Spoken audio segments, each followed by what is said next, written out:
አንደኛው ጥያቄ አሁን እሳቸው ከጻፉት ተነስተን አምላክ ከሰው ጋር እንዴት ሊዋሃድ ይችላል? ምክንያቱም ምን ብለውናል እሳቸው? በማርያም ማህፀን ገብቶ ሰው ሆኖ ከተወለደ በኋላ ነው የሚሉት። ሰው ሆኖ ከተወለደ በኋላ በቅንፍ ምን ብለዋል? ፍጹም ሰው በሆነው አካል ኢየሱስ ፍጹም ሰው ነው ብለዋል። አንተ ደግሞ አይ ፍጹም ሰው አይደለም አምላክ ነው ብለሃል። እሱን ለጊዜው ላቆይልህና እሳቸው ፍጹም ሰው ነው ባሉት አምላክ ውስጥ ይሄ ፍጹም ሰው የተባለው አምላክ ከአምላክ ጋር ተዋህዶ ከአብ ጋር ተዋህዶ ተገለጠ ነው የሚሉት። ፍጹም ሰው የሆነው አምላክ ከአብ ጋር ተዋህዶ ተገለጠ ነው የሚሉት።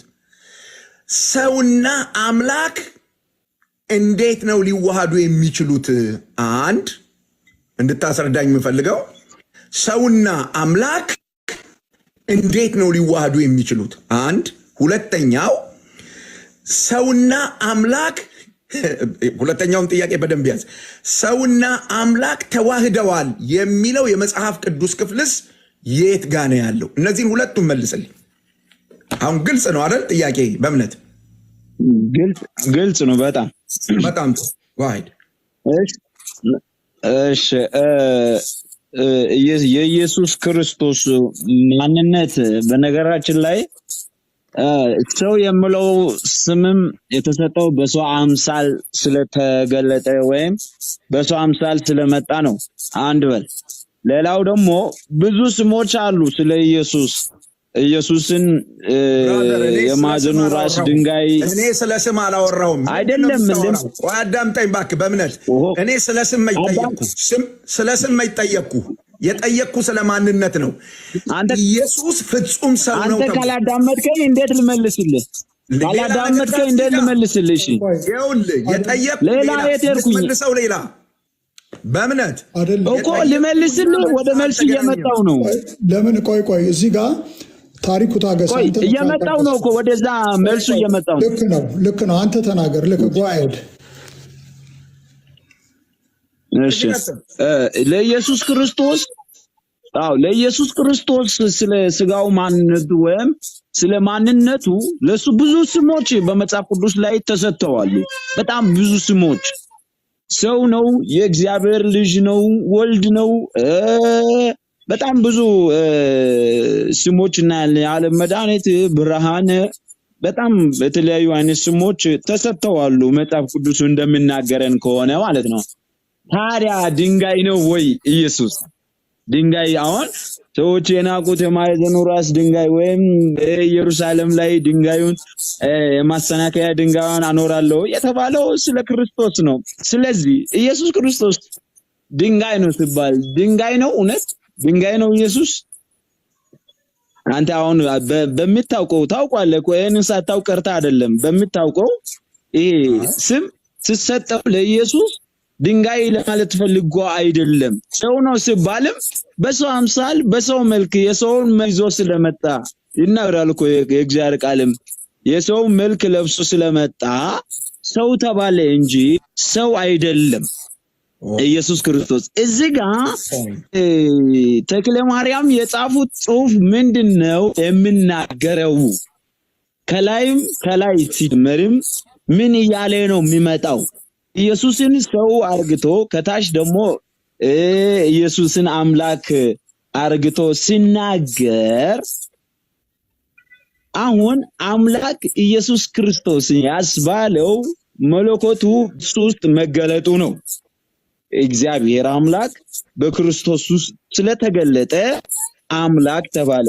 ሰው ደግሞ ማርያም ውስጥ ሰው መጥቶ አይደለም ያደገው፣ መንፈስ ነው፣ ቃል ስጋ ሆኖ ነው እንጂ ሰው መጥቶ አድጓል፣ ሰው ነው የመጣው የሚል ነገር የለም። ሰው ነው ሲባል ደግሞ የተገለጠው ከማርያም ሲወለድ እንጂ ሰው ነው ብለን ስም የሰጠነው ከማርያም ከመወለዱ በፊት ኢየሱስ ክርስቶስን ሰው ነው ምናምን ነው የተባለበት ቦታ የትም የለም። እና እዛ ጋር ማርያም ጋር ሲገባ እንዴት ሰው ምናምን ገባ ምናምን የምትለው ይሄ ልክ አይደለም። ሁለተኛ ሰውና እግዚአብሔር እንደተዋሄደ አሁን ይሄን ስለ ኢየሱስ ክርስቶስ ማንነቱ ነው የነገርኩኝ። አሁን ግን ሰውና እግዚአብሔር እንደተዋሄደ አልክ።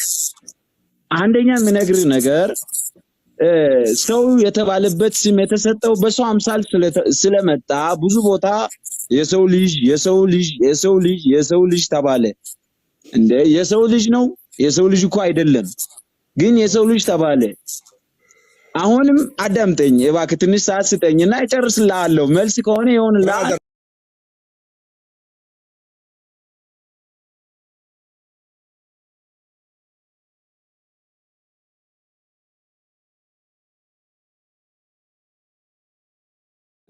ውህደቱን ከተናገረን ውህደቱ የእስራኤል አምላክ እግዚአብሔር ቃልና ስጋ ማለት ቃልና መንፈስ ነበረ። ቃሉ ስጋ ሆነ። በዛ ቃል ደግሞ እግዚአብሔር ተገለጠ። ቃል ስጋ ሲሆን በዛ ቃል እግዚአብሔር እንደተገለጠ ይናገራል።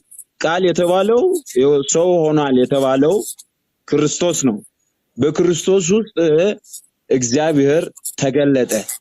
ስለዚህ ኢየሱስ ክርስቶስ የዘላለም እዛ ጋም እንደምናገረው ነቢያት ላይም ሌሎች ቦታ ኢየሱስ ክርስቶስ የዘላለም አባት እንደሆነ ኃያል አምላክ እንደሆነ እውነተኛ አምላክና ቅድም አንተ ራስህ ብለሃል እውነተኛ አምላክና የዘላለም ሕይወት እንደሆነ ያለ የነበረ እንደሆነ ይናገራልና ተዋህደ ሰውና እግዚአብሔር የምትለው ሰውና እግዚአብሔር አልተዋህደም። ደቂቃህን ጨርሰሃል ብራዘር። 2 ደቂቃ ሰጥተኸኝ 2 ሰከንድ ሆነብኝ።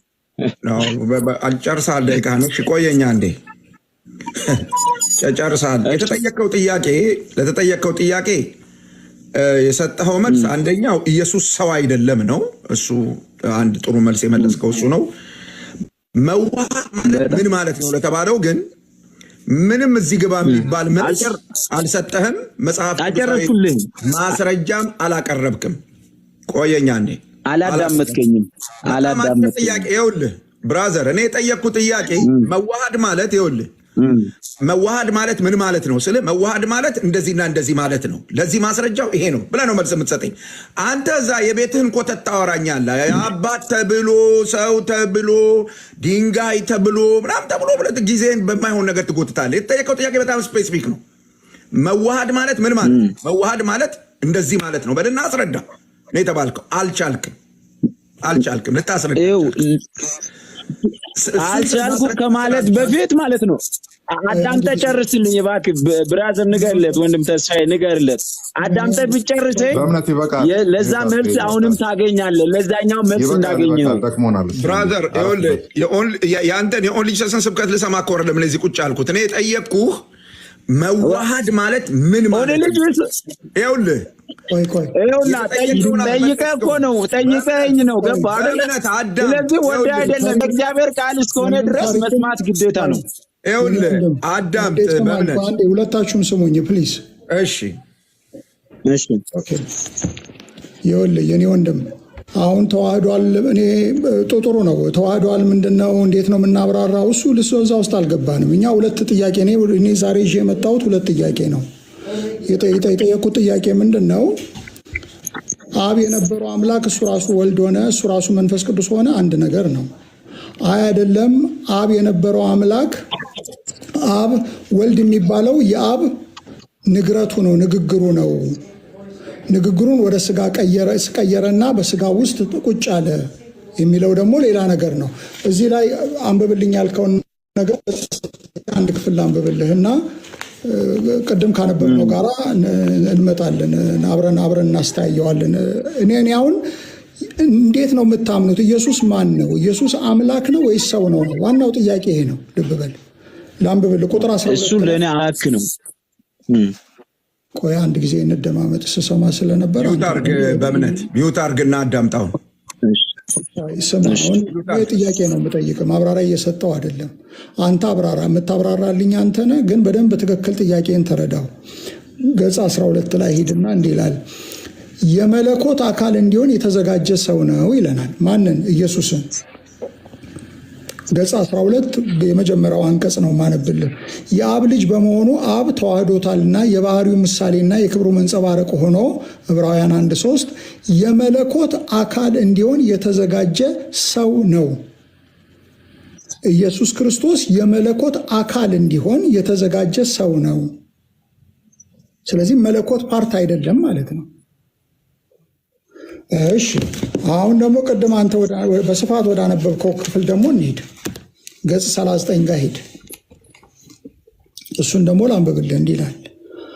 አምላክ አንድ ሙሉ አምላክ ይላሉ። በቻርት ያለውን ነው ማነበው። አንድ ሙሉ አምላክ ልብ፣ ቃል፣ የሕይወት እስትንፋስ ሶስቱም አሉት ይላል። እንግዲህ አምላክ ስንት ነገር ያስፈልገዋል? ሶስት ነገር ያስፈልገዋል። ሙሉ አምላክ እዚህ ጋር የሚለው ማለት ነው። ልብ ያስፈልገዋል፣ ቃል ያስፈልገዋል፣ የሕይወት እስትንፋስ ያስፈልገዋል ብለዋል። ያ ማለት ምን ማለት ነው? የሶስት ነገር ስሪቶች አምላክን ይፈጥራሉ ማለት ነው። ሶስት ነገር ሲደመር ነው ሰው። እነዚህ ነገር ከሌሉ ሰው እንደማይባለው ሁሉ አሉ ቄስ ተክሌ፣ አምላክም እነዚህ ሶስት ነገሮች ያስፈልጉታል። ልብ ያስፈልገዋል፣ የሕይወት እስትንፋስ ያስፈልገዋል አሉ። ቃል ማን ነው ብለን ስንል ቃል የተባለው ኢየሱስ ነው፣ ስጋው ነው አሉ። እንግዲያው ቃል በዚህ ሁኔታ ላይ ቃል አምላክ ነው ማለት ነው። የአምላክ አንድ ፓርት ነው ማለት ነው። ልክ እኔ ነፍስ አለኝ፣ መንፈስ አለኝ፣ ስጋ እንዳለኝ የሶስት ነገር ውቅር እንደሆንኩት ሁሉ ቃልም ደግሞ የአምላክ አንድ ፓርት፣ አንድ ሶስተኛው ፓርት ነው ማለት ነው። ቅድም ግን ምንድን ነው ያሉን? ገጽ 12 ላይ የመለኮት አካል እንዲሆን የተዘጋጀ ሰው ነው አሉ። ኢየሱስ እዚህኛው ላይ የመለኮት አንድ ክፍል እንደሆነ ነው የነገሩን ገጽ 39 ላይ። ገጽ 12 ላይ የመለኮት አካል እንዲሆን የተዘጋጀ ሰው ነው እንጂ እሱ መለኮት አይደለም ነው እያሉን ያሉት። በርካታ ቅድም ሳነብ የነበረውም ነገር ምንድን ነው? ኢየሱስ አምላክ ነው ያሉበት ቦታ አለ፣ አይደለም ኢየሱስ ሰው ነው ያሉበት ቦታ አለ። ንግረት ነበረ። ያ ንግረቱን እግዚአብሔር በኪነ ጥበቡ ወደ ስጋነት ቀየረው፣ በስጋ ውስጥ ቁጭ አለ። ኢየሱስ ክርስቶስ የሚባለው የአምላክ ክፍል እንዳልሆነ ደግሞ የነገሩን ክፍል አለ። ስለዚህ ምንድን ነው ብለን እንመን? የአምላክ አንድ ሶስተኛው ክፍል ነው ብለን እንበል ወይስ ሰው ነው ብለን እንበል ነው? ምክንያቱም ይኸውልህ ዘ ሎው ኦፍ አይደንቲቲ ብለን የምንለው ነገር ምንድን ነው? አንድ ነገር አንድ ነው መሆን የሚችለው አይደል? አንድ ነገር ለምሳሌ አንድ ነገር ጥቁር ነው፣ አንድ ነገር ሌላ ነገር ደግሞ ነጭ ነው። ነጭም ነው ጥቁር ነው ግን አንድ ነገር ልንለው አንችልም። ቡራቡሬ ነው ልንል እንችላለን። ኦል ኦቨር ሙሉ ለሙሉ ጥቁር ነው ሙሉ ለሙሉ ነጭ ነው ማለት ግን አንችልም አይደል? ኮንትራዲክሽን ነው የሚሆነው። ስለዚህ ኢየሱስ ክርስቶስን አሁን ምን እንበለው ነው እያልኩ ያለሁት። አምላክ ነው የምንለው ወይስ ሰው ነው የምንለው? ስለዚህ እኔም ታሪኩም ዝም ብለን እንሰማሃለን። እኔ እዚህ ጋር ሰዓት ይዛለሁ። በ2 ደቂቃ ማብራሪያ ያቀርብልኝ። ልክ 2 ደቂቃ ሲል እዚህ ጋር የሚጮህ ነገር ስሰማ 2 ደቂቃው ሞልቷል ማለት ነው። ሴት አርግ ያለው ታይም። እሺ ጥያቄውን ደግሞ መረዳቱን ይንገረን መጀመሪያ፣ ምክንያቱም ታይሙን ከመፍጀቱ በፊት ሁለቱ ጥያቄያችሁ ይሄ ነው ይበለን። ዌስት ኦፍ ታይም ነው የሚሆነው። ማኔጅ አድርገው መጣሁ እኔ። እሺ በእምነት ጥያቄ ቀርቦልሃል። ምንም በለው ክርስቶስን የሚል ነው። መጽሐፉ ላይ እንዳየነው መለኮት የሚገለጥበት አካል እንዲሆን የተዘጋጀ ሰው ነው የሚልም አይተናል። አንተ ደግሞ ኮምፕሊትሊ ክደዋል። ሰው አይደለም ሰው መስሎ መጣ እንጂ ሰው አይደለም ብላል። ስለዚህ የትኛውን እንቀበል ነው? ፕሊስ ስፔሲፊክውን ጥያቄው ስፔሲፊክ እንደሆነው ታይም ሴትአፕ ተደርጎልሃል። ኢቭን ጥያቄውን መረዳትህን ነግረን እንድትጀምር ይሁን። ቀጥል።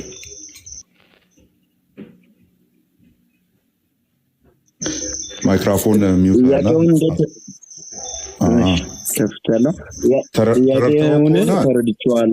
ረጅም ደቂቃ ሄደ። እሺ ረጅም ደቂቃ ሄደ። በኋላ ላይ እንትን እንዳይሆን ጥያቄውን ተረድቼዋለሁ እንደዚህ ነው ያላችሁት። ስለዚህ መልሱ ይሄ ነው ብለህ ጀምርልን። እሺ ጥያቄው የጠየቃችሁኝ ኢየሱስ ክርስቶስን ሰው እንበል ወይስ አምላክ እንበል? የእናንተ አባት ሲጽፍ አሁን ማስረጃው የእናንተ አባት ሲጽፍ አንድ ቦታ የሰው የእግዚአብሔር አንዱ አካል እንደሆነ ይጽፋል። ደግሞ አንድ ቦታ ደግሞ ሰው እንደሆነ ተናግሯል ነው። ቀጥል። አሁን ታይመር እያዝ። አሁን በመጀመሪያ የምነግርህ ኢየሱስ ክርስቶስ አምላክ ነው። አምላክ ነው።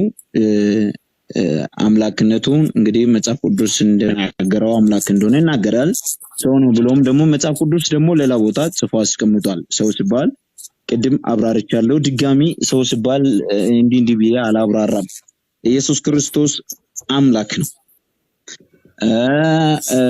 የአምላክ አንድ አካል የሚባለው የአምላክ አንድ አካል ሁለት አካል የሚባል ነገር የለም። አምላክ አንድ አካል አለው፣ እሱም ክርስቶስ ኢየሱስ ነው። አምላክ የተገለጠበት ማለት ነው። ስለዚህ እዚህ ጋር የተጻፈው ምን ሊባል ነው? ምን ለማለት ፈልጎ እንደተጻፈ መረዳት ያለብን ነገር ምንድነው? እዛ ጋር ኢየሱስን ሰው ብሎ የጻፈበት ኢየሱስን ሰው ብሎ መጽሐፍ ቅዱስ አልጻፈም ወይ? የሰው ልጅ አይልም ይላል እኮ። እሺ ኢየሱስ ክርስቶስ ደግሞ አምላክ እንደሆነ አይናገርም? ይናገራል። እና ሰውም አምላክም ነው። ሰው ያስባለበት ምኑ ነው? አምላክ ያስባለበት ምኑ ነው? በሱ አምሳል ስለመጣ ሰው አስባለው። አምላክ እግዚአብሔር በሱ ስለተገለጠ አምላክ ተባለ። ይሄንን እንጂ የጻፈው እዛ ጋር ሰው ያለው እዚህ ጋር ደግሞ አምላክ ያለው ሁለት አደረጋችሁ የሚያስብል ጥያቄ የሚፈጥር ነገር አይደለም። ገባ? እንደናንተ ወይም እንደሌሎች እንደ ስላሴ አማኞች ሶስት አምላክ ለማድረግ ካልሆነ በስተቀር እግዚአብሔርን ኢየሱስ ክርስቶስን ለይተን ካላስቀመጥን እግዚአብሔር የተገለጠበት ኢየሱስ ክርስቶስ የሥጋ ሰውነቱ እንደሆነ ካመንን ይህ ነው ኢየሱስ እግዚአብሔር ያስባለበት አምላክ ስለተገለጠበት ማለት ነው። ሰውን አዘጋጀ ሲባል እንደ መጽሐፍ ቅዱስ ነው። ሰው እንደተዘጋጀ አንድያ ልጁ ወይም ሰው ፍጹም ሰው እንግዲህ ስለ ሰው ብሎ የጻፈው የሰው ልጅ ሰው ብሎ የተጻፉትን መካድ አንችልም። ቃሉ እንደሚለው መጽሐፍ ቅዱስ እንደሚለው ማለት እንደገናም ደግሞ ያ ሰውነት ውስጥ በዛ ማንነት ሰው የተባለበት በዛ ሥጋ ውስጥ እግዚአብሔር እንደተገለጠ ተጽፏል። ስለዚህ እግዚአብሔር እንደተገለጠበት ስለተጻፈ እንደገና ቃሉ ደግሞ አምላክ ነው ብሎ ጽፎታል ማለት ነው። አምላክ እንደሆነ ዛሬ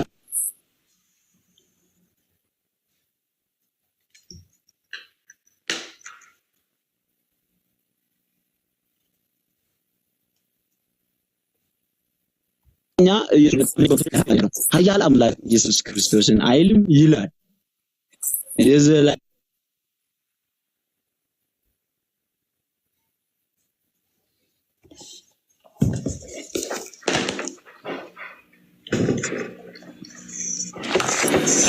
በእምነት ድምጽ እየተሰማ አይደለም።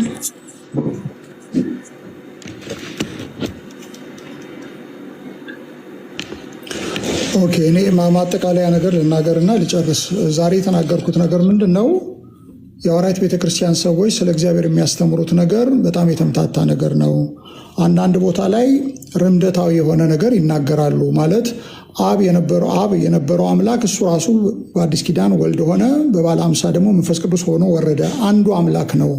በስሪ ሞድስ ኦፍ ኤግዚስተንስ በሶስት መንገድ ራሱን የገለጠው የሚለውን አንድ አባባል አላቸው። በሌላ ቦታ ላይ ደግሞ አይደለም፣ አብ የተባለው ፓርት የአንድ ክፍል ልክ እኔ ነፍስ አለኝ መንፈስ አለኝ ስጋ እንዳለኝ ሁሉ ኢየሱስ ክርስቶስ የስጋው ፓርት ምን ይባላል? እሱ ወልድ ይባላል። የትንፋሹ ፓርት ደግሞ እሱ መንፈስ ይባላል። የነፍሱ ፓርት ደግሞ እሱ አብ ይባላል ብለው ደግሞ ይላሉ። ይሄ ሁለቱ የተምታታ ነው። ግልጽ ነው። ከጽሁፎቻቸው ያየነው ነገር ይሄ ነው። ስለዚህ አንድን ነገር መምረጥ ነው ያለብን። ልክ አሁን ሰው ነፍስ መንፈስና ስጋ አለው እንደተባለ ከሆነ ሰው ስጋ ብቻም አይደለም፣ ነፍስ ብቻም አይደለም፣ መንፈስም ብቻ አይደለም። የሶስት ነገር ውቅር ነው ሰውን ሰው የሚያደርገው። ነፍስ ሲደመር መንፈስ እንግዲህ ይሄ ዳይኮቶሚስትም ችግር የለውም። አሁን ዋናው ኢሉስትሬሽኑ ነው። ነፍስ ሲደመር መንፈስ ሲደመር ስጋ ይሆናል ሰው ብለን ነው የምንለው። ሰውን የሶስት ነገር ውቅር ነው። ልክ እንደዛው አብ ወልድ መንፈስ ቅዱስ ልክ ቅድም በቻርት እንዳሳዩን ቄስ ተክሌ በዚህ ጽሁፍ ላይ እንዳየነው ሰው ልክ ቃል እንዳለው ልብ እንዳለው ትንፋሽ እንዳለው ሁሉ እግዚአብሔርም እነዚህ ነገሮች አሉት። የሶስት ነገር ውቅር ነው ብለውናል። ስለዚህ ኢየሱስ የተባለው የአብ 1/3 ፓርቱ ነው ማለት ነው። በሌላ ቦታ ላይ ደግሞ ምን ብለውናል? ኢየሱስ ክርስቶስ ስጋ ብቻ ነው አምላክ አይደለም ደግሞ ብለውናል። አምላክ የተገለጠበት ስጋ ነው እንጂ አምላክ አይደለም ብለውናል። ይሄ የተምታታ ነው ብዬ ነው የማምነው። እንግዲህ በተረፈ እንግዲህ አድማጩ የሚበይነው ነገር ነው ማለት ነው። በተረፈ ግን ምንድን ነው ከሐዋርያት ቤተክርስቲያን ሰዎች ጋር ስንነጋገር ይሄ ነገር በደንብ መጥለል ያለበት ነገር ነው። ቅድም አሁን ወንድማችን አንድ ያለው ነገር ነበር። ለምሳሌ የማዕዘን ራስ ተብሏልና የማዕዘን ራስ ነው ወይ ኢየሱስ ክርስቶስ? እንግዲህ አይ እንደሱ ብለን ማታምን ከሆነ ለምሳሌ የዘላለም አባት ተብሏል፣ የዘላለም አባት አይደለም ማለት ነው እንዲህ? ሁሉም በወጉ ነው በኮንቴክስቱ ነው የሚብራራው። ስለዚህ አንድ ነገር ለምሳሌ የከብቶች በር ነው ተብሏልና ኢየሱስ ክርስቶስ በር ነው ማለት ነው እንዴ? እንደዚህ ብለህ ልትለኝ አይገል። ፊገራቲቭ የሆነበት ቦታ ላይ ፊገራቲቭ ነው የምንተረጉመው። ሊትራል ቁማዊ የሆነበት ቦታ ላይ ደግሞ ቁማዊ አድርገን ነው የምንተረጉመው። ስለዚህ ሁሉ ነገር በአግባቡ ነው የሚፈታው። በተረፈ ግን ኢየሱስ ክርስቶስን ምን እንበለው ነው ጥያቄው። ጥያቄው ሰው ነው እንበለው ወይስ አምላክ ነው እንበለው? አምላክ ያደረበት ሰው ነው ካልከኝም ችግር የለብኝም። እስካሁን ሰው ነው ማለት ነው። ቢያንስ አምላክ እንዲዌል አደረገበት እንጂ ሰው ነው ማለት ነው። ለምሳሌ በእኔ ውስጥ መንፈስ ቅዱስ እንዲዌል ያደርጋል፣ እኔ ግን መንፈስ ቅዱስ አይደለሁም። በእኔ ውስጥ አብ እንዲዌል ያደርጋል፣ እኔ ግን አብ አይደለሁም። በእኔ ውስጥ ወልድ እንዲዌል ያደርጋል ይላል መጽሐፍ ቅዱስ ስለሚናገር ነው። ልጠቅስልህ እችላለሁ ከፈለክ። የእግዚአብሔር ቤተ መቅደስ ናችሁ ይላል። ያ ማለት ግን እኔ እግዚአብሔር ነኝ ማለት አይደለም። የመንፈስ ቅዱስ ማደሪያ ናችሁ ይላል። እኔ ግን መንፈስ ቅዱስ ነኝ ማለት አይደለም። ክርስቶስ ግን በእኔ ይኖራል ይላል ገላትያ ምዕራፍ 2 ላይ ጳውሎስ። ገላትያ ምዕራፍ 2 ላይ ክርስቶስ ግን በእኔ ይኖራል ይላል። እኔ ግን ክርስቶስ አይደለሁም። ልክ እንደዛው ኢየሱስ ክርስቶስ ውስጥ አብ አለ ማለት ኢየሱስ ክርስቶስን አብ አያደርገውም አይደለም እንዴ? ስለዚህ ኢየሱስ ክርስቶስ ምንድን ነው ብለን እንበልስ ብለን ስንል ሰው ነው፣ አምላክ ያዘጋጀው ሰው ነው፣ ሊገለጥበት ያዘጋጀው ሰው ነው ብለውናል። በሌላ ቦታ ላይ አይደለም ሰው ነፍስና መንፈስ ስጋ እንዳለው አንዱ ክፍል ነው ብለውናል። ይሄ እንዴት ነው ቅራኔ የማይሆነው ነው? ቅራኔ ማለት ለእኔ ይሄ ነው። ቅራኔ ማለት ይሄ ነው። እኔ ጨርሻለሁ። ታንኪዩ። አይታየኝም። ከማን ጋር ነበር የምትሟገተው? አንተናው ወደ ውስጥ ገብቷል። አይ ቲንክ ስልክ ገብቶታል ነው እንዴ? ውጣና ተመልሰ ግባ። በእምነት ውስጥ ሆነ ካወራም ይሰማል። ለእኛ ብቻ ነው፣ ውጭ ላሉት አይሰማም። ስልክ ገብቶ በታች አስገቡ ነው የሚሉ ብዙ ሰዎች አሉ። ፓስተር መግባት የሚፈልጉ ኦኬ፣ ቆይ ካርሎስ ሊመጣ ይችላል። ሌሎቻችሁ ግን በዚህ ጉዳይ ላይ መልስ አለን የምትሉ ሰዎች አንድ ቁጥር ጻፉልን። ከዛ ማንዬ እያየ ያስገባቸዋል።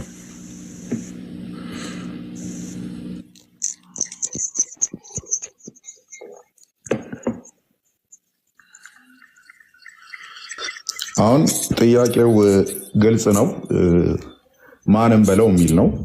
ቅድም የገባው ወንድማችን አንድ ወጥ በሱ ሳይድ አትሊስት ኮንሲስተንሲ የሚመስል ነገር እያወራ ነው ልጁ። ስጋውን ፓርት አምላክ ብሎ ላለመጥራት ማለት ነው። መለኮት የተገለጠበት አካል ነው አለ። ሰው ነው ወይስ አምላክ ነው ሲባል ሁለቱንም አልልም አለ። ቅድም ፓስተር ሲጠይቅ የመለሰው ያንን ነበረ። በኋላ ላይ መጽሐፉ ሲነበብ ደግሞ አይ አምላክ ብቻ ነው አለ ማለት ነው። ወደ አምላክነት እያየነው 3 ቦታ ላይ ነው የረገጠው። ሞዳሊዝምን እዚሁ ፕሩቭ አደረገልን ማለት ነው። 3 ቦታ ላይ ነው የረገጠው። እያየነው 3 ቦታ ላይ ነው የረገጠው። ሲረግጥ ኤግዛክትሊ ንገረን፣ ሰው ነው ስንል ምን ማለት ነው ወይስ አምላክ ነው ወይ የሚለውን ነገር በደንብ ንገረን ነው ያልነው ስንናገርና ቀጥተኛ የሆነ መልስ አላገኘንም። እንዴት እንደዚህ አይነት ኮንትራዲክሽን ጭንቅላት ውስጥ ተበሳጥሮ ሊቀመጥ ይችላል የሚለው ኮንፊዥን ነው። እውነት አይለውም። አሁን ቅድም ራሱ ያለውን ነገር ደግመ በል ብንለው የሚለው አይመስለኝም ሳስበው ነው። 3 ቼክ እያደረግን እንግዶች እናስገባ። ቁጥር እየጻፉ ያሉ አሉ። ደን ከሐዋርያት ቤተክርስቲያን ሐዋርያት ሳይሆን ሰባሎሳውያን ይሆናችሁ ግቡ። ምክንያቱም እኔ የማውቃቸው ሐዋርያት ይህንን ስላላስተማሩ በዛ አልጠራም።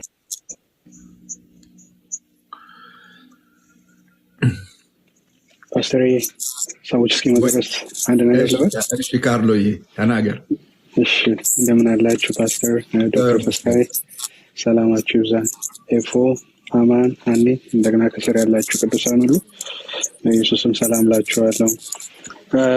ዶክተር ተስፋዬ በጣም የማከብረው ሰው ነው እና በተለይ ስራዎቹን ሳይ በጣም እንትን እንዲኖረኝ በተለይ በጣም ሪስፔክትን የሚጨምር የሚያደርገው ነገር ምንድነው? ስራዎቹ እንዲሁ በመስማት ወይ ደግሞ መጽሐፍ ብቻ በማንበብ ሳይሆን ኢንፐርሰን በመቅረብ ኢንተርቪው በማድረግ ብዙ ስራዎችን ሰርቷል ለረጅም ዓመታት እና ጊዜውን መዋለ ነዋዩን ብዙ ነገር አፍስሷል እና ያለኝን ሪስፔክት በዚህ አጋጣሚ መግለጽ ወዳለሁ እና እንደውም እንግዲህ እኔ እዛ ተወልጄ ነው ያደግኩት። እዛ ተወልዶ እንዳደገ ሰው አሁንም ደግሞ በዛው ቤተ እምነት ካሉ ሰዎች በተሻለ መልኩ እኛ አባት ሲያስተምሩት የነበረውን ነገር እንዲሁ መጽሐፋቸውን ብቻ በማንበብ ሳይሆን ኢንፐርሰን በመቅረብ ብዙ ለመረዳት እንደሞከረ አውቃለሁ እና በዚህ ጉዳይ ላይ በጣም ትልቅ አክብሮት አለኝ እና ሌሎቻችን እዛ ያላችሁ ወገኖች ይህ ሰው ጊዜውን ሁሉ ይህኑ ለዓመታት ሲፈጅ በዛ ትምህርት ላይ ያደረገው ጥናት ቀላል አይደለም፣ እንደ ቀልድ የሚታይ ነገር አይደለም እና እንደው እስኪ ምንድን ነው እያለ ያለው ይሄ ሰው? ምንድን ነው ይህን ሁሉ ጊዜ ሲያጠፋ ያገኘው ነገር ምንድን ነው? ምን ሊያካፍለን እየፈለገ ነው? በሚል በቀንነት መጽሐፎቹን ብታገኙና መጽሐፎቹን ብታነቡ መልካም ነው ብዬ አስባለሁ። አሁን ዶክተር እንዳለው ትንሽ ሳይሆን በደንብ ግራ የሚያጋቡ የተለያዩ ሀሳቦች ይነሳሉ በዛ ቤተ እምነት። አሁን በተነሳው ሀሳብ ላይም አሁን በተለይ በአብና በወልድ መካከል ላይ ባለው ነገር እኔ አሁን ልጠይቅ የምፈልገው ነገር ምንድን ነው? ትንሽ የተዛባ ነገር አለ። እኛ አባት እኔም ከልጅነት ጀምሮ ሲያስተምሩት የነበረው ነገር አንድ ጉዳይ አለ፣ ወልድ፣ በተለይ በወልድ ጉዳይ ላይ ማለት ነው። አሁን ደግሞ ሳይበር ላይ የተነሱ አንዳንድ ትምህርቶች አሉ በወልድ ጉዳይ ላይ። ወልድ ሰው ነው የሚል ሙሉ ሰው ማንነት ያለው ሰው ነው የሚል አስተምሮ ተነስቷል። ይህን ትምህርት በፊት አናውቀውም ነበረ። እኛ አባት ሲያስተምሩ ነበረ ወይ? ካሮል ሶሪ፣ እንትን አይ ቲንክ ኤርፎን አድርጋል እና የሚረብሽ ድምፅ አለ። ኦኬ ላውጣው። የሆነ የሚጮህ ድምፅ አለ፣ እሱን አስተካክልሽ።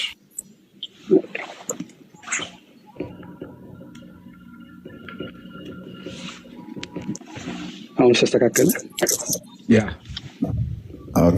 ቀጥላል።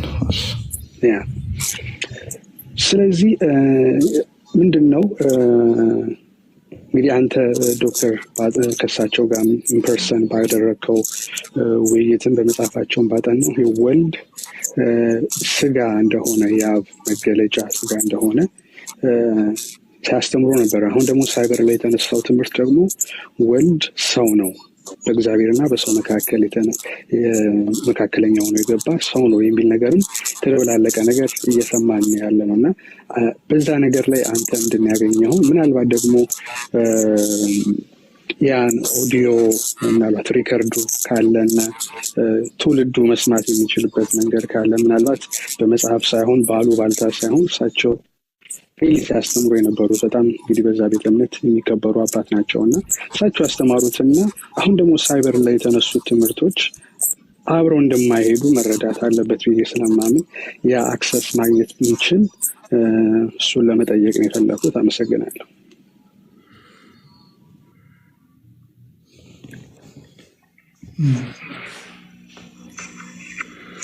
ተስፍሽ ያንተ ነው ጊዜው። ኦኬ ታንኪዩ ካሮል፣ እግዚአብሔር ይባርክህ። ታንኪዩ፣ አመሰግናለሁ። ለአፕሪሺዬሽኑም ከልብ ነው የማመሰግነው። እኔ ሰማያዊ ስጋ የሚለው ትምህርት በጣም ብዙ ነገር እንዳዛባ ነው የማየው። ምክንያቱም በፊት አየህ ኢየሱስ ክርስቶስ የሚባለው ነገር የተገኘው በቤተልሔም ነው ተብሎ ነበር የሚታሰበው ቤተልሔም ላይ ተገኘ። ማርያም እናቱ ነች። ከዛ በኋላ እንደዛ ተብሎ ነበር የሚባል። በኋላ ግን ስጋውን ከሰማይ ይዞ መጣ ተባለ። እንግዲያው ስጋውን ከሰማይ ይዞ ከመጣ ይሄ ስጋው መቼ ነበረ ሲባል እንግዲህ ይሄ ነው እንግዲህ ትልቁ ጥያቄ። ከምድር የተገኘ አይደለም፣ ከሰማይ ነው የተገኘው ስጋው። ይሄ ስጋው ደግሞ መቼ ነው የሚለውን ነገር አይመለስም። ስለዚህ አሁን አየህ ኢየሱስ ክርስቶስ አሁን አንዳንድ ጥቅሶች አሉ አይደለም መጽሐፍ ቅዱስ ላይ የሚናገሩ ጌታ ኢየሱስ ክርስቶስ ከፍጥረት በፊት ማለት ከፍጥረትም በፊት እንደነበረ የሚናገሩ ክፍሎች አሉ። ዓለምን እንደፈጠረ የሚናገሩ ክፍሎች አሉ። ዓለማትን የፈጠረው በልጁ ተናገረን ይላል። ቆላስይስ ዮሐንስ ወንጌል ምዕራፍ 1 ቁጥር 12 ሁሉ በሱ ሆነ ከሆነም አንድስ እንኳን ያለ እርሱ አልሆነም ይላል። በኩሩን ወደ ዓለም ሲያስገባ እግዚአብሔር መላእክት ሁሉ ለሱ ይስገዱ ካለ በኋላ አምላክ ሆይ ዙፋን እስከ ዘላለም ነው መንግስት በተረ አንዳንድ ጥቅሶች ምንድነው የሚናገሩት? ኢየሱስ ክርስቶስ ከፍጥረት በፊት እንደነበረ ይናገራል። ለምሳሌ ዮሐንስ ወንጌል ምዕራፍ 17 ላይ በአንተ ዘንድ በነበረኝ ክብር አክብረኝ ይለዋል።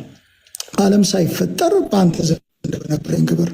እንዴ ይህንን የሚናገረው ክፍል የሚናገረው አካል ዓለም ሳይፈጠር በፊት አብሮት ነበረ ማለት ነው።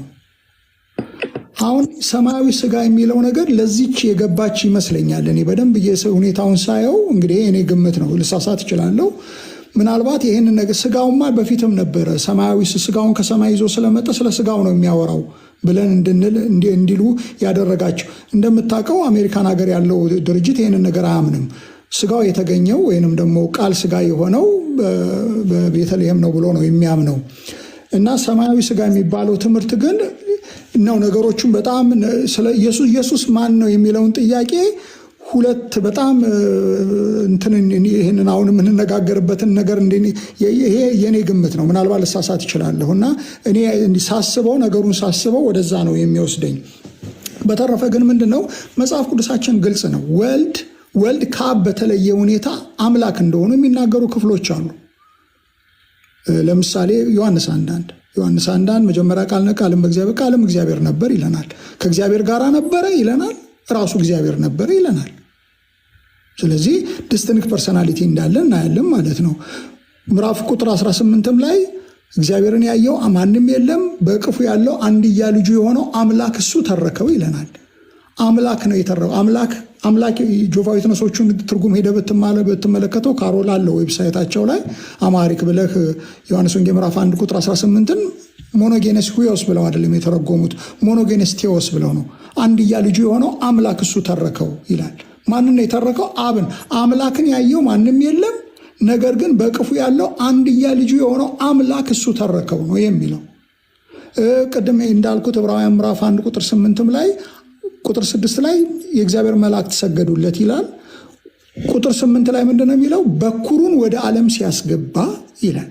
በኩሩን ወደ ዓለም ሲያስገባ የእግዚአብሔር መላእክት ሁሉ ለእሱ ይስገዱ ብሎ ቁጥር 6 ላይ ካለ በኋላ ቁጥር 8 ላይ ስለ ልጁ ግን አምላክ ሆይ ዙፋንህ እስከ ዘላለም ነው፣ የመንግስት ብትርነት የቅርነት ብትር ልጁ ብሎ አምላክ ይላል። በነገራችን ላይ ዴቪድ ኬ በርናንድ ይህን አይወዱትም። ልጁ ብሎ አምላክ የሚለውን ክፍሎች በጣም ነው የማይወዱት። መጽሐፍ ቅዱሳችን ግን ልጅ ብሎ አምላክ ይላል። ልጅ ብሎ አምላክ ይላል። ይህንን ነው እንግዲህ እኛ ሥላሴያውያን የምናምነው። ልጁ አምላክ ነው ብለን ነው የምናምነው። ትስብእት ሆኗል ብለን እንላለን። አዎ እንላለን። ግን ልጁ አምላክ ነው ብለን ነው የምንለው። የጆቫዊ ትነሶችም የሆን ልጅሶችም ችግር ሄዶ ግን ኢየሱስ ክርስቶስን አምላክነት መካን ነው። እዚህ ሀገር ያለው ሰባሊዮሳዊነት ምንድን ነው የሚልህ? ኢየሱስ ክርስቶስ የሚባለው ስጋው ነው የሚልህ። ስለዚህ ኢየሱስ አምላክ ነው የሚለውን ነገር ይክዳል። ጆቫዊ ትነሶችም ኢየሱስ አምላክ ነው የሚለውን ነገር ነው የሚክዱት። እስላሞችም የሚክዱት ኢየሱስ አምላክ ነው የሚለውን ነገር ነው የሚክዱት። ግን ልጁ አምላክ ነው የሚለው መጽሐፉ ደግሞ ደጋግሞ ሮሜ 9 ቁጥር 5 ላይ የሚነግረን ነገር ይሄ ነው። ከአባቶች መጣ፣ እሱ ለዘላለም ከሁሉ በላይ ሆኖ ለዘላለም የተባረከ አምላክ ነው ይላል። ከአባቶች የመጣው በአባቶች ዘር ሐረግ የመጣው እሱ አምላክ ነው ይለናል። ሮሜ 9 ቁጥር 5 ነው። ለምሳሌ ሐዋርያት ሥራ ምዕራፍ 20 ቁጥር 28 ላይ ምንድን ነው የሚለው? በደሙ የዋጃትን የእግዚአብሔርን ቤተ ክርስቲያን ይላል። በደሙ የዋጃት እግዚአብሔር ነው ይላል። በደሙ የዋጃት እግዚአብሔር ነው ይለናል። ስለዚህ ደሙ የእግዚአብሔር ደም ነው ይላል ማለት ነው። ኢየሱስ ክርስቶስ አምላክ ነው። ይሄ ጥቅስ ለነባሩ የኦንሊ ጂሰስ ትምህርት በጣም አደጋ ናቸው። በተረፈ ግን ሰማያዊ ስጋ በሚለው ላይ እንግዲህ የተወሰነ ነገር አሁን ከእንደገና ለመስራት እያሰብኩኝ ነው። ሰማያዊ ስጋ ባለፈው መጽሐፉ ላይ እንዳየኸው ቅጽ 1 ላይ ሰማያዊ ስጋን አንድ ቻፕተር ሰጥቼ ሰርቻለሁ። ግን አሁን ከእንደገና በደንብ ልሰራው እያሰብኩ ነው ያለሁት። በተረፈ አንድ ጥቅስ ልናገርበት ያሰብኩት ቆላሲስ ምዕራፍ 2 ቁጥር 8 የመለኮት ሙላት ቅድም አንድ ሰው እዚህ ፖስት ሲያደርግ አይቼ ነበርና የመለኮት ሙላት በሰውነቱ ተገልጦ ይኖራል። ስለዚህ የመለኮት ሙላት በሰውነቱ በኢየሱስ ክርስቶስ ውስጥ አብ አለ ብለው ነው ይህን ጥቅስ የሚጠቅሱት። ግን እንደዛ አይደለም ክፍሉ የሚለው የመለኮት ሙላት በሰውነቱ ውስጥ ተገልጦ የመለኮት የሚለው ነገር ቴዎቴቶስ ነው የሚለው ግሪኩ አምላክን። እንደውም ጆቫዊ ዊትነሶቹ በኢንተርሊኒየራቸው ላይ ምን ብለው ነው የተረጎሙት? ዲቪኒቲ ነው የሚለው ዲቪኒቲ ነው ብለው የመለኮት መለኮትነት ይኖርበታል ነው እንጂ አብነት ይኖርበታል አይልም ክፍሉ። በሱ ውስጥ አብ በሙላት አለ። ልክ ነው። እኛ ባለፈው ጊዜ ተናግሬ ያለው በዚህ ቦታ ላይ ፕሪክሮሲስ የምንለው ትምህርት አለ። ምንድነው ብለን የምንለው? እንደውም አንድ ኖት እዚህ ለሰጠሁት ኖት ነበረ። ምናልባት ካለ ልልክልህ እችላለሁ። አታች አድርጌ አስታውሰኝና አታች አድርጌ ልክልሃለሁ። 2 ገጽ ጽሑፍ ሰጥቼ ነበረ። በኢየሱስ ክርስቶስ ውስጥ አብ አለ፣ ግን ኢየሱስ ክርስቶስ አብ አይደለም። በኢየሱስ ክርስቶስ ውስጥ ወልድ አለ፣ በአብ ውስጥም ወልድ አለ ይላል አይደል? ጌታ ምን አለ? በእኔ በአብ እንዳለው አብም በእኔ እንዳለ ብሏል። አንዱ በሌላ ውስጥ መኖሩ ግን አብን ወልድ አያሰኘውም፣ ወልድን መንፈስ ቅዱስ አያሰኘው፣ መንፈስ ቅዱስን ደግሞ አብ አያሰኘውም ብለን ነው የምናምነው። በእኔ ውስጥ ኢየሱስ መኖሩ እኔን ኢየሱስ እንደማያሰኘው፣ በእኔ ውስጥ መንፈስ ቅዱስ መኖሩ እኔን መንፈስ ቅዱስ እንደማያሰኘኝ፣ እናንተ የእግዚአብሔር ቤተ መቅደስ ናችሁ ይላል። በእኔ ውስጥ መንፈስ ቅዱስ መኖሩ አብ መኖሩ እኔን አብ እንደማያሰኘኝ ማለት ነው። ስለዚህ ክፍሉ ደግሞ አይልም እንዛ አብ ይኖርበታል ደግሞ በኢየሱስ ውስጥ መለኮትነት አለ ነው የሚለው። ኢንተርሊኒየሩን ሄደ ይኸው። በእውነት በጣም ነው የምትገረመው። እኔ ጆቫዊ ዊትነሶች እንደዛ ብለው መተርጎማቸው በጣም ገርሞኛል። እና ቴዎቴቶስ የሚለው ነገር የወገን የመለኮት ሙላት በሰውነቱ ተገልጦ ይኖራል። ወይንም ደግሞ ምዕራፍ 1 ቁጥር 9 ላይ ተመሳሳይ የሆነ ሀሳብ አለ። ስለዚህ መለኮትነት ቴዎቴቶስነት የወገን ቅጽል ነው። ምን ማለት ነው? ኤሰንስ ነው። ዲቫይን ኤሰንስ ዲቫይን ኔቸር ነው ያለበት ነው እንጂ የሚለው አብ አለበት አይደለም። እዛ ክፍል ላይ እንደዛ አይደለም የሚለው። ኢቭን ለፕሪኮሬሲስ የምንጠቅሳቸው ጥቅሶች ውስጥ እንኳን ቆላሲስ ምዕራፍ 2 ቁጥር 8 የለም። እና በተረፈ ግን ምንድነው ሰማያዊ ስጋ የሚለው ነገር አልተብራራም። እንደምታውቀው ከሰማይ ይዞ መጣ ብለው ነገሩን እንጂ ያውም ደግሞ እንግዲህ ይሄ ነገር ለድነትም ዋና ነገር ነው ብለውናል ቄስ ተክሌ። ለድነት ዋና ነገር ከሆነ እንግዲህ ኢየሱስ ማን ይሉታል የሚለውን የመጀመሪያውን መጽሐፍ በሚጽፉበት ጊዜ ከማርያም እንደተገኘ የተናገሩበት ክፍል አለ። እንግዲህ ድነት የሚያስገኝ ከሆነ እሳቸውም ኢየሱስ ማን ይሉታል የሚለውን መጽሐፍ በሚጽፉበት ጊዜ ድነት አላገኙም ነበር ብለን እንድናምን እንገደዳለን። ምክንያቱም ለድነት ዋና ነገር ከሆነ ምክንያቱም በኢየሱስ ማን ይሉታል በሚባለው በ78ቱ እትምና በኋላ ላይ በወጡት እትሞች የተለያየ ነገር ስለነገሩን ማለት ነው። እና የሰማያዊ ስጋ የሚባለው ነገር እንደምታውቀው ያው እሳቸው ያሉትን ነገር ተከትሎ ህዝቡ ይላል እንጂ ምን ማለት ነው ብሎ ሰው የሚጠይቅ አይመስለኝም። እና በተረፈ አሁን ወንድማችን ቅድም 3 አምላክ ነው 3 አካል ነው እኛ አካል ብለንም ስንል እንደዛ ብለን ማለታችን አካል ማለት መጨበጥ መዳሰስ ማለታችን አይደለም። የሥላሴ አማንያን ካቶሊኮች ቢሆኑ ኦርቶዶክሳውያን ቢሆኑ ፕሮቴስታንቶች ብንሆን እንደዛ ብለን አለ። የሥላሴ አማንያን በአጠቃላይ የምናብራራው አካል የሚለውን ነገር እንደዛ እግዚአብሔር መንፈስ ነው የሚመለከው በእውነትና በመንፈስ ነው። እግዚአብሔር ስፕሪት ነው ብለን ነው የምናምነው። አካል ማለት መጨበጥ መዳሰስ ማለታችን አይደለም። አካል ብለን ስንል ወይም በፈረንጆቹ ፐርሰን ነው ብለው ሲሉ ምን ማለታቸው ፐርሰን ነው ሲሉ ሰው ነው ማለታቸው አይደለም። የራሱ አይደንቲቲ ያለው እኔ ማለት የሚችል አካል ማለት ነው። ፐርሰን ብለን የምንለው እንደዛ ነው። ለምሳሌ በግ ፐርሰን ነው ወይ ብትለኝ አይደለም። በግ ቲንግ ነው አይደለም። ደመነፍሳዊ የሆነ ኢንቴሊጀንስ ሊለው ግን ደመነፍስ ነው ኢንስቲንክት ነው እንጂ ኢንቴሊጀንስ ነው ልንለው አንችልም። የኢንቴሊጀንስ የዊልና የኢሞሽን መኖር ነው ብለን ነው የምናስበው። እኔ እስከማውቀው ድረስ የፍልስፍና መዝገበ ቃላት ፐርሰን የሚለውን ነገር የነገረ መለኮት ማንኛውም መዝገበ ቃላት ሄደን ብንመለከት ፐርሰን የሚለውን ነገር የሚፈቱት በዚህ መልክ ነው። እኔ ማለት የሚችል ማለት ነው። አብ እኔ ይላል፣ ወልድም እኔ ይላል፣ መንፈስ ቅዱስም እኔ ይላል። እኔ የሚል ማለት የሚችለውን አካል ነው። አካል ብለን እንግዲህ አሁን መጨበጥ መዳሰስ ማለታችን አይደለም። እግዚአብሔር አይጨበጥም አይዳሰስም። ስለዚህ ለምሳሌ ገብርኤል አካል አለው ብለን እንላለን። ሚካኤልም አካል አለው፣ ግን ያ አካል አለው ግን ስፕሪት ናቸው። ዕብራውያን ምዕራፍ 1 ላይ እንደሚናገረው ሊያገለግሉ የሚላኩ መናፍስት አይደሉምን ይላል። ስለዚህ ኤንጀልስ ስፕሪት ቢንግ ናቸው፣ ግን ስፕሪት ይሆኑ እንጂ አካል ናቸው ብለን ስንል ገብርኤል የራሱ ማንነት አለው፣ ሚካኤልም የራሱ ማንነት አለው። ምንም እንኳን ስፕሪት ቢሆኑ አብስትራክት ማለት የሚጨበጡ የማይዳሰሱ ነገሮች ቢሆኑም እንኳን ግን ፐርሰን ናቸው። እኔ ይላል ገብርኤል፣ እኔ ይላል ሚካኤል፣ እኔ ይላል። ልክ እንደዛው ነው። አብ እኔ ይላል፣ ወልድ እኔ ይላል፣ መንፈስ ቅዱስ እኔ ይላል። አብ ይነሳና ልጄን ላኩኝ ይላል። ተመልከት፣ አብ ላኪ ሆኖ ወልድ ተላኪ ሆኖ ነው የመጣው። አብ ይጸልያል፣ ወልድ ይጸልያል፣ አብ ጸሎት ይሰማል። ይነጋገራሉ። መነጋገር ብቻ ሳይሆን ሰው ሁሉ ይሰማቸዋል። ዮሐንስ ወንጌል ምዕራፍ 12 ላይ ነው አይደለም? አባት ሆይ ልጅን አክብረው ብሎ ጮኸ ጌታ። ከዛ ከሰማይ ምን አይነት ድምፅ መጣ ነው የሚለው? አከብረዋለሁ ደግሞም አከበርኩት የሚል ድምፅ መጣ። በዙሪያ የነበሩ ሰዎች ምን አሉ ነው የሚለው? አንዳንዱ ነጎድጓድ ተናገረ፣ አንዳንዱ መላእክት ተናገረ አሉ። ሁለቱም ልክ አይደለም። ጌታ ምንድን ነው ያለው? ይሄ ድምፅ የመጣው ለእናንተ ነው አላቸው። ስለዚህ እየተነጋገሩ ሰዎች እየሰሟቸው አንድ ፐርሰንት ነው ብለን ማለት እንዴት እንችላለን? ፍርደ ገምድልነት አይሆንም ወይ? አንድ ነገር ይዋደዳሉ እየተባለ ወይንም እኩል ናቸው ኢኳሊቲ የሚል ነገር እናነባለን። የመለኮት ሙላት ይቅርታ፣ ፊልጵስዩስ ምዕራፍ 2 ላይ ከእግዚአብሔር ጋር መተካከልን ይለዋል። ኢየሱስ ክርስቶስን ከአብ ጋር ያውም የሚያወራው ያ ክፍል እንደምታውቀው ስለ ባልንጀራ በክርስቶስ የነበረ የሐሳብ በእናንተ ዘንድ ደግሞ ይኑር። እሱ በእግዚአብሔር መልክ ሲኖር ሳለ ከእግዚአብሔር ጋር መተካከልን ኢኳሊቲ ነው የሚለው እዛ ላይ። ስለዚህ ሰው ብቻ ከሆነ መለኮት የተገለጠበት ስጋ ከሆነ ምኑ ነው ከምን ጋር የሚተካከለው? ኢኳሊቲ የሚባለው ነገር አብም አምላክ እንደሆነ ወልድም አምላክ መሆን ሲችል ነው። ስለዚህ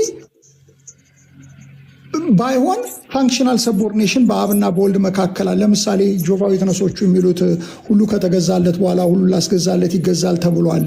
ልክ ነው፣ ይገዛል ተብሏል። ሚስቶቹ ለባሎቻችሁ ተገዙ በሚለው ሂሳብ ማለት ነው። ሚስት ለእኔ መጋዛቷ ሰውነቷን እንደማያስቀረው። ስለዚህ ፋንክሽናል ሰቦርዲኔሽን ኦንቶሎጂካል ሰቦርዲኔሽንን አያሳይም ብለን የምንለው ለዚህ ነው። የሥላሴ አማንያን ኦንቶሎጂ ብለን ስንል የባህሪዎት እኔ ለምሳሌ ለአንተ መገዛቴ፣ እኔ ለአንተ መላኬ፣ እኔ ለአንተ ዝቅ ማለቴ ፋንክሽናሊ ሰቦርዲኔት ማድረጌ ኦንቶሎጂካል ሰው በሰውነት ደረጃም አንተ ግማሽ ሰው ነህ ልባል አልችልም። ገሚሰ ሰው ልሆን አልችልም።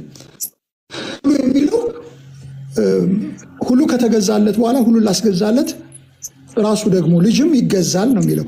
ይገዛል የሚለው ተመሳሳይ የግሪክ ቃል ነው። ሚስቶች ወይ ለባሎቻችሁ ተገዙ የሚለው ያው ተመሳሳይ ቃል ነው። የመናፍስት መንፈስ ለመናፍስት ይገዛል የሚለው ተመሳሳይ የግሪክ ቃል ነው። በእነዚህ ቦታዎች ላይ የምናገኘው በእነዚህ ቦታዎች ሁሉ ኦንቶሎጂካል ሰቦርዲኔሽንን አያሳይም፣ ፋንክሽናል ሰቦርዲኔሽንን ነው የሚያሳየው። ስለዚህ መገዛት ማነስ ነው ብለው የሚሉት አርዮሳውያን ናቸው። በተረፈ ግን ኢየሱስ ክርስቶስ ኦንቶሎጂካሊ ኢኳል ከሆነ ማን ከማን ጋር እኩል ይሆናል? አብም ራሱ ወልድም ራሱ ከሆነ ማን ከማን ጋር ነው እኩል የሚሆነው?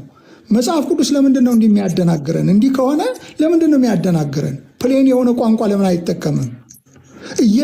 እኔና አንተ ወይም ማንኛችሁም አሁን እዚህ የታደምን ሰዎች በሙሉ ጌታ በነበረበት ቦታ ላይ ብንኖርና አባት ሆይ ልጅህን አክብረው ብሎ እየጮኸ አከብረዋለሁ ደግሞ አከበርኩት፣ አክብረኝ ያለው አካል ነው አይደለም? አክብረኝ አለ። ያው አካል ደግሞ መለሰለት፣ አከብረዋለሁ ደግሞ አክብረኝ ባክህን ብሎ ጠየቀው።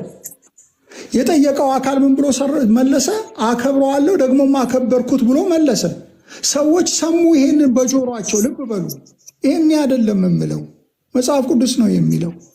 ነጎድጓድ ተናገረ አሉ። አንዳንዶቹስ አይደለም ነጎድጓድ አይደለም መላእክት ተናገረ አሉ።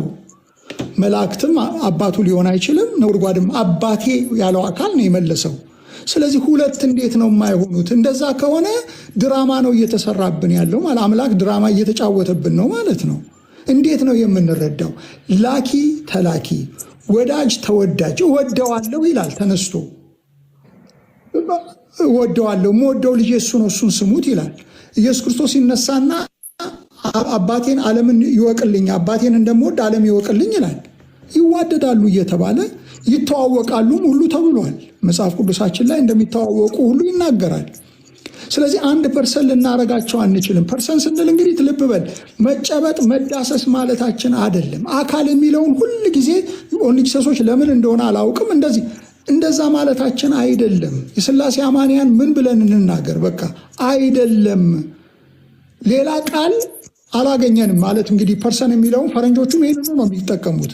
ያ ማለት ግን ሰው ነው ለማለት አይደለም፣ ቁስ አካልን ለማሳየት አይደለም። አካል የሚለው ነገር አይደንቲቲን ለማሳየት ኪዳነ ወልድ ክፍሌ እንደሚሉት ቆመ አካልን ለማሳየት እኔ ማለት የሚችልን ነገር ነው ለማሳየት ነው። እና የተለያየ አሁን ዲክሽነሪዎችን መዝገበ ቃል የተለያየ ነገሮችን ብንመለከት ይህንን ነው። ፐርሰን በፍልስፍናውም ዓለም በሳይኮሎጂውም ዓለም በምናምኑም የሚብራራው በዚህ መልክ ነው። ይህ በነገረ መለኮቱ ዓለም ብቻ አይደለም። ሌላ ማብራሪያ ያለ ከተባለ ይምጣልን ይቅረብልንና እንየው። በተረፈ ግን እኛ እያልን ያለነው ነገር አብ የራሱ አብ እኔ እንደሚለው ሁሉ ወልድም እኔ ይላል። ስለዚህ መጽሐፍ ቅዱሳችን በጣም ግልጽ ነው። ዲስቲንክት ፐርሰናሊቲን ለማየት እንደውም ያደረግነው ነገር ምንድን ነበር? እኛ እንደውም አላየንም እስካሁን ድረስ አብ ወልድና መንፈስ ቅዱስ አብና ወልድ አንድ ፐርሰን ናቸው ብለው ኦርቶዶክሶች የሚጠቅሱትን ጥቅስ ነበር ያየነው። ዮሐንስ 10:30 ተመልክተናል። ከዛው ከኮንቴክስቱ ሰዋሰዋዊ ትንታኔ ያቅርበናል፣ አውዳዊ ትንታኔ ያቅርበናል። ከእንደገና ደግሞ ኢቲሞሎጂካል የሆነ ስተዲ አቅርበናል። ሲንታክቲካል የሆነ ወይንም ደግሞ የሰዋሰው አወቃቀሩን አይተናል። ሌላው ኢሳይያስ 9:6 ተመልክተናል። ሌሎችንም ክፍሎች ተመልክተናል አይደለም። እና መጽሐፍ ቅዱሱ ግልጽ ነው። በአባቴ ስም መጥቻለሁ ብሏል። ስለዚህ እሱ አብ ነው ተባልን። በአባቴ ስም መጣው ማለት አብ ነኝ ማለቱ አይደለም። ለምሳሌ ዳዊት ጎልያድን ሲገጥመው በእግዚአብሔር ስም መጥቻለሁ ብሏል። ግን እሱ እኔ እግዚአብሔር ነኝ ማለቱ አይደለም። እግዚአብሔርን ወክዬ መጥቻለሁ ማለቱ ነው። ኢየሱስ ክርስቶስም በአባቴ ስም መጣው ማለት አባቴን ወክዬ መጣው ማለት ነው እንጂ እኔ አባቴ ነኝ ማለቱ አይደለም አለን። ምንድን ነው ያደረግነው?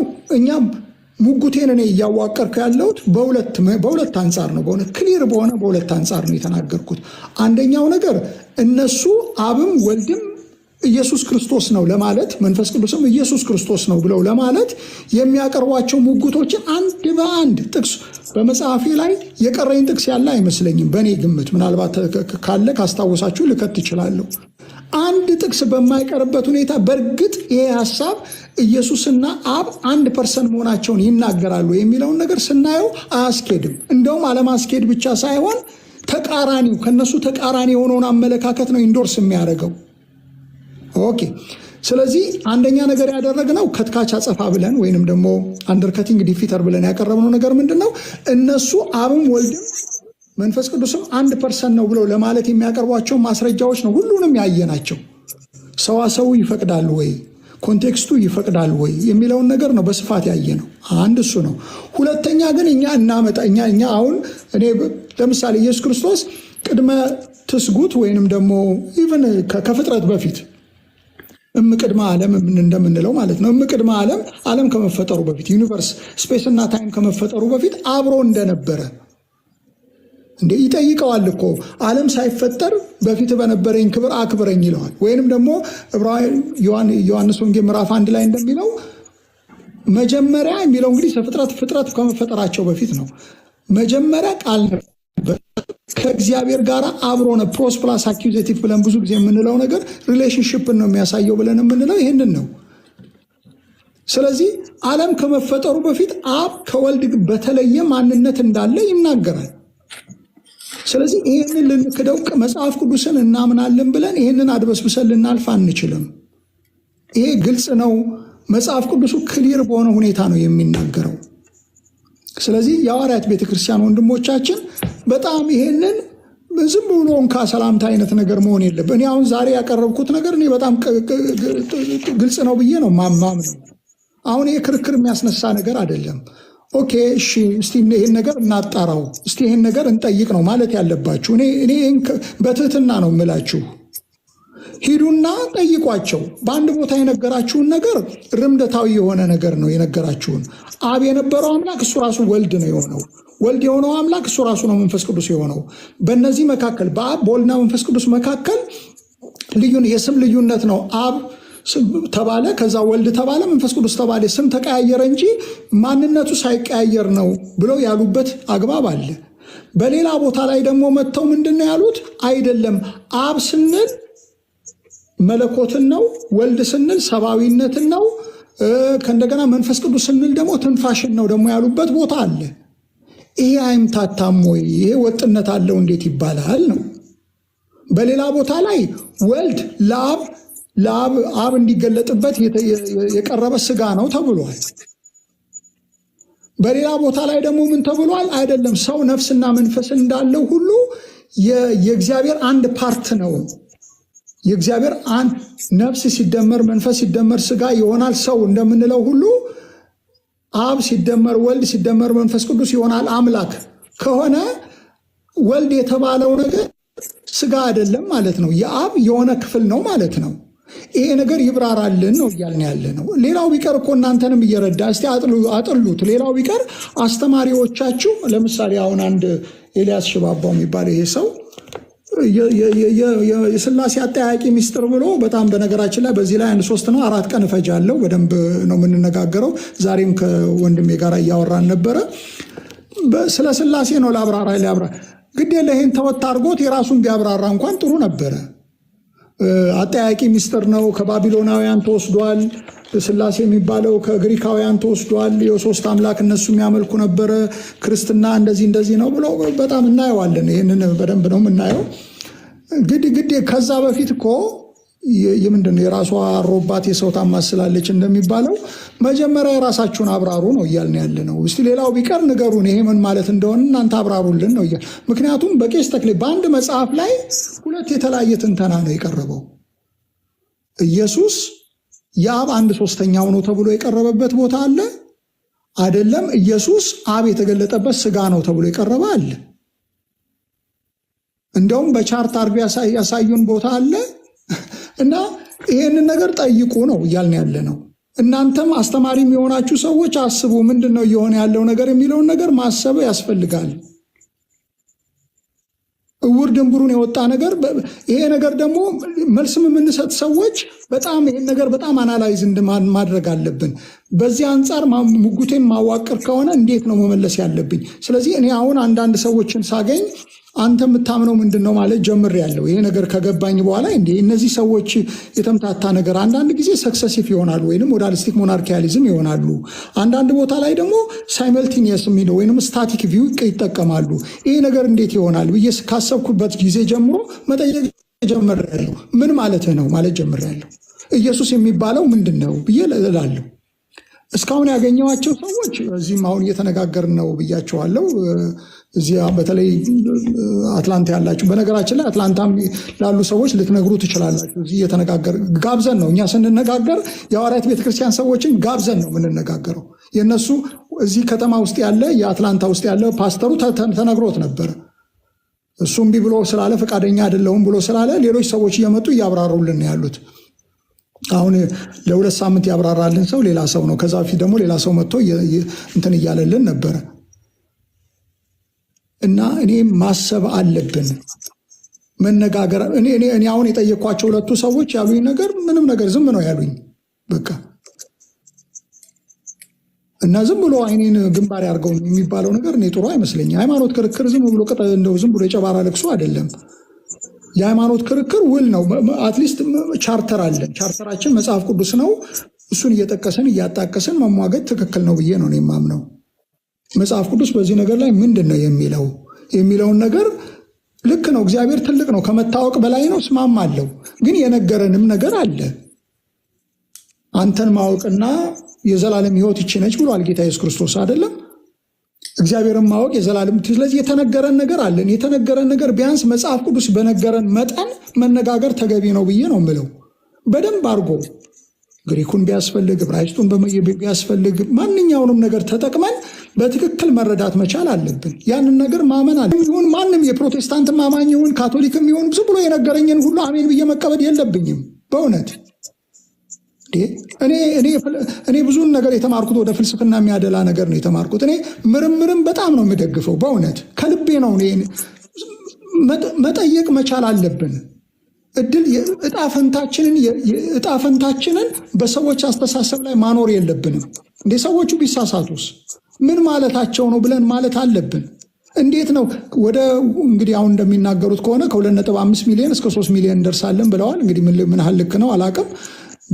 በዛን ጊዜ እኔ አበይት መናፍቃን በሚባለው መጽሐፍ በምጽፍበት ጊዜ ቄስ ተክሌ የዛሬ 20 ዓመት አካባቢ ቄስ ተክሌ 1.6 ሚሊዮን ነን ብለው ነበረ። እንግዲህ ከዛን ወዲህ ኦልሞስት እጥፍ አድርገዋል፣ ወይ ወደ 1 ሚሊዮን አካባቢ አድርገዋል ማለት ነው። እንግዲህ 2.5 ሚሊዮን ሰው ዝም ብሎ ስስ እያለ መከተል የለበትም። አንድ ግለሰብ መጠየቅ መቻል። ሌላው ቢቀር ገብቷችሁ ተከተሉ። ዝም ብሎ ስላሴያውያን 3 አምላክ ነው የሚያመልኩ። 3 አምላክ እኛ አናመልክም አላልንም። እኛም ነአምን በአሐዱ አምላክ እግዚአብሔር አብ አሐዜ ኩሉ ብለን ነው ምናምነው። አንድ አምላክ ብቻ ነው ምናምን። ካቶሊኩ እንደዛ ነው የሚያምነው። ኦርቶዶክሱ እንደዛ ነው የሚያምነው። ፕሮቴስታንቱ እንደዛ ነው የሚያምነው። በፐርሰናሊቲ ዲስቲንክት ናቸው ብለን እናምናለን። አምላክ ብለን ስንል ግን አንድ አምላክ አለ ብለን ነው የምናምነው። መጽሐፉ ይህንን ስለሚል ነው። ባህሪዎትን ስንል አንድ ነው እንላለን። ፐርሰናሊቲ ስንመጣ 3 ነው እንላለን። ኮንትራዲክሽን የለም። ይህን ነገር በተመለከተ በዩቲዩብ ላይ ነው ያስተምሬያለሁ። ሎጂክን እየጠቀስኩ በጣም ሰፊትም ነገር አቅርብ። ከዛም የተሻለ ነገር ይቅረብልኝ ካላችሁ አቀርባለሁ። እኔ ሎጂክ መጽሐፍ እንደምታውቁት የሎጂክ መጽሐፍ አስተምር። ሎጂክን በጣም ነው የምወደው። እኔ ሎጂክ እወዳለሁ። በእውነት ከልቤ ነው የምወደው። የተወሰኑ ኮርሶችም 1፣ 2፣ 3 ኮርስ ወስጃለሁ በሎጂክ ላይ እና እኔ አንድም ሎጂሽያን ተነስቶ እኔ እስከማውቀው ድረስ ሊኖር ይችላል፣ ግን እኔ እስከማውቀው ድረስ በስላሴ ውስጥ ኮንትራዲክሽን አለ ብሎ ያለ ሎጂሽያን እኔ ሰምቼ አላውቅም። አሉ በጣም በርካታ መጽሐፍቶች ሴኩላር ዩኒቨርሲቲ የታተሙ በጣም ብዙ ሜታፊዚሻኖች፣ እንደውም ፕሮፌሽናል ሜታፊዚሻኖች የጻፏቸው መጽሐፎች አሉ። እና እኔ ኮንትራዲክሽን አለ ብሎ የተባለበት ነገር እኔ አላውቅም። ዝም ብሎ ኮንትራዲክሽን ነው ብላችሁ ስላላችሁ ምንም ነገር የሚሆን ነገር አይደለም። ያንን ነገር ማስረዳት መቻል። እንዴት ነው ኮንትራዲክሽን የሚባለው? ኮንትራዲክሽን ማለት ራሱ ምን ማለት ነው ብለን መነጋገር ያስፈልገናል። ስለዚህ ዛሬ ግን እያልኩ ያለሁት ነገር ዋናው ነገር በተለይ ከዛ ድርጅት የወጣችሁ ወይንም በዛ በድርጅት ውስጥም ያላችሁ ከእንደገና ደግሞ ክርስቲያን አፖሎጀቲክስ ላይ መስራት የምትፈልጉ ወንድሞች በጣም ይሄ ነገር በደንብ ይግባን። ምንድን ነው እነዚህ ሰዎች እያሉ ያሉት? አንዳንድ ቦታ ላይ ፕሮግሬሲቭ ሆነው ቀርበዋል። አንዳንድ ቦታ ላይ ሰክሰሲቭ ሆነው ቀርበዋል። አንዳንድ ቦታ ላይ ደግሞ ሳይመልቲኒየስ ሆነው ቀርበዋል። አንዱ አምላክ ነው ራሱ የሚቀያየረው ብለው ቀርበዋል። አይደለም የአንድ አምላክ ክፍል የአንዱ ክፍል ይሄ ይባላል፣ የሌላው ክፍል ይሄ ይባላል፣ ሌላው ክፍል ይሄን ይባላል ብለው ደግሞ አቅርበውልናል። ሁለቱ የተምታታ ነው እያልን ነው ያለ ነው። እግዚአብሔር ይባርካችሁ። ታንኪው ስለሰማችሁ። ተስፍሽ በጣም እግዚአብሔር ይባርክህ። ቢቢ የምትባዩ እህት ከቤኪ ጋር መቼ ላነጋግራችሁ ብለሻል። ፈቃደኛ ከሆነ ቢቢ ማን ነው ቤኪ በዩ ወይም ሌሎች የቤተ እምነታችሁ አስተማሪ እዚህ ቤት መጥተው ለመወያየት ፈቃደኛ ከሆኑ መቼ ላልሽው የነሱን ፈቃደኝነት ንገሪን። ከወንድም ተስፋዬ ጋራ ለመነጋገር ርዕስ እንመርጣለን። ዝም ብሎ የጨረባ እንትን እንዳይሆን፣ ጭቅጭቅ ወይም ተስካር እንዳይሆን ይህንን መነጋገር ፈቃደኛ ከሆነ በብዙ አክብሮት ጋብዡ። ደስ ይለናል። አዎ ሁለቱ ይነጋገራሉ። ምንም ማንም ገብቶ ምንም ሀሳብ አይሰጥም። አሁን እንዳየሹ ነው። እና ሁለቱ ሊነጋገሩ በርዕሰ ጉዳይ ላይ አነጋግሪውና ይምጣ። ሁሌ እኛ ቤት ኑ ብቻ ትላላችሁ። እስቲ ኑ ደግሞ እናንተ ሁሌ እኛ ቤት ኑ እዛናና እናስረዳለን። እዛናና ምን ቤቱ ምንም ችግር የለውም። ዋናው ዲስተርብ አለመደረጋችሁ ነው። በአግባቡ እንትኑን እንመራለን፣ ውይይቱን እንመራለን። ሰዓት እንሰጣለን ለቤኪ፣ ሰዓት እንሰጣለን ለተስፋዬ በርዕሰ ጉዳዩ ላይ እና ሁለቱም ሙግታቸውን ያቀርባሉ በየተራ። ከዛ በኋላ መጠያየቅ ባለባቸው ጊዜ እነዚህ ሰዎች ሁለቱም በእድሜ ደህና ይመስሉኛል፣ ወጣቶች አይደሉም ለማለት ብዬ ነው። አንዱ የሚጠይቀውን ጥያቄ አዳምጦ ሌላኛው መመለስ ይችላል። ይሄንን በደንብ አድርገን እናብራራለን። ከዛ በተረፈ ምንነግራችሁን እውነት ብትመዝኑት ጥሩ ይመስለኛል። እንዲሁ ተስፍሽ አሁን ባነሳኸው ጉዳይ ላይ አንድ ነገር ብለን የዛሬውን መርሃ ግብር እናጠቃልላለን። እኔ ሁለት ችግር አያለሁ እዛ ቤት ተስፍሽ። አንደኛው ችግር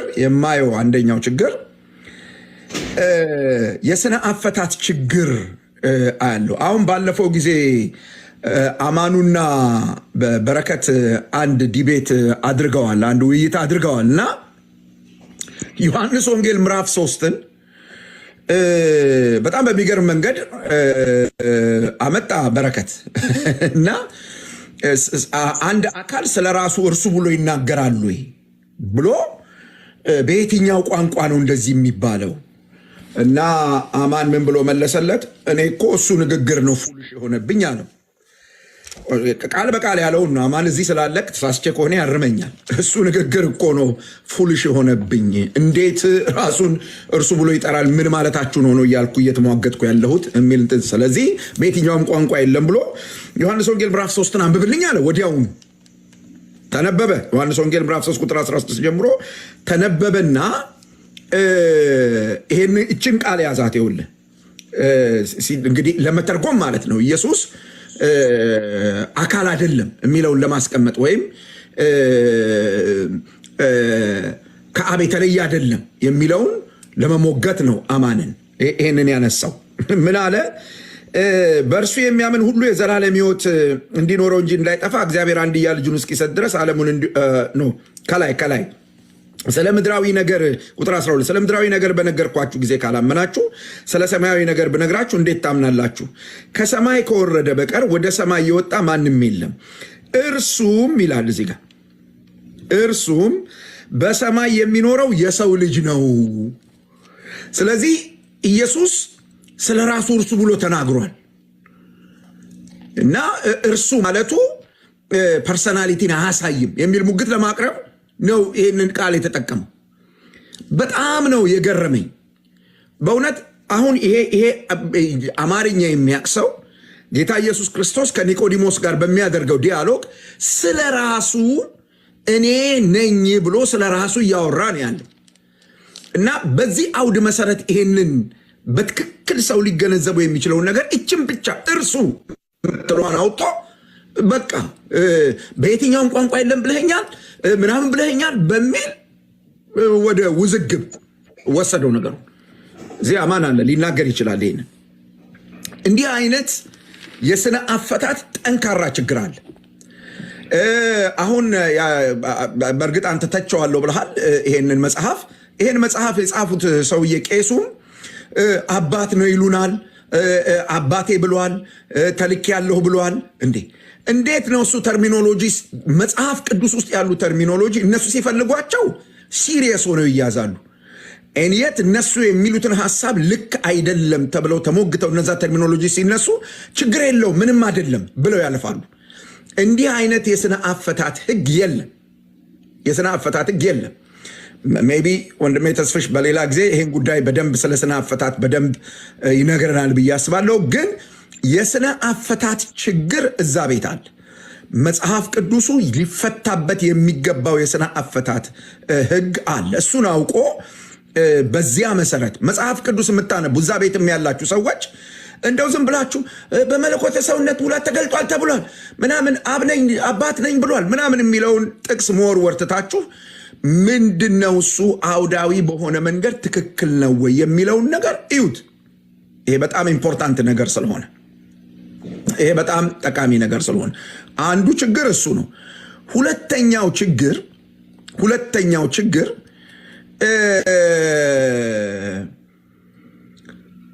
ከመመርመር ይልቅ ከመጠየቅ ይልቅ በቃ ጆሮአቸውን ከዚህ ቀደም በሰሙት ነገር ግጥም አድርገው ዘግተው ትችት፣ ስድብ፣ ዘለፋ ላይ ነው የሚያተኩሩት። እንደዚህ አይነቱ ነገር ብዙ አይጠቅምም። እዛ ቤት ላላችሁ ወገኖች እኔ ያለኝ ምክር አይጠቅምም። ስለዚህ ይሄን ማድረግ ተገቢ ነው ብዬ አስባለሁኝ። እነዚህ ነገሮች በሌሉበት እንደውም እምነቱን በትክክል ያልተገነዘባችሁ ሰዎች እና ዝም ብላችሁ በጅምላ የምትሄዱ ሰዎች እየገባችሁ እዚህ ውስጥ ከመደነቋቆር ከመታገል እንደነ በረከት አይነት ሰዎች እንደነ ቄስ ኤልያስ አይነት ሰዎች መሪዎቻችሁ መጥተው ሲወያዩ እናንተ አዳምጡ። መጀመሪያ ምን እንደሚወራ ይግባችሁ። ምን እንደምታምኑ ከነሱ ተረዱ፣ ከአስተማሪዎቻችሁ ተረዱ። ሙግቱን ሲያቀርቡ ሲከራከሩ ከዛ ተረዱ። ከዛ በኋላ ታስረዳላችሁ እንጂ ዝም ብሎ እንትን የተባለው እያላችሁ ለመሄድ አትሞክሩ። እና ቢቢን በጣም በዚህ አጋጣሚ ላመሰግንሽ ፈልጋለሁ። እኔ አገናኛለሁ ስላልሽ ማለት ነው። ፎሎ አድርጊኝ፣ ፎሎ ባክ መልስልሻለሁ። በውስጥ እንነጋገር።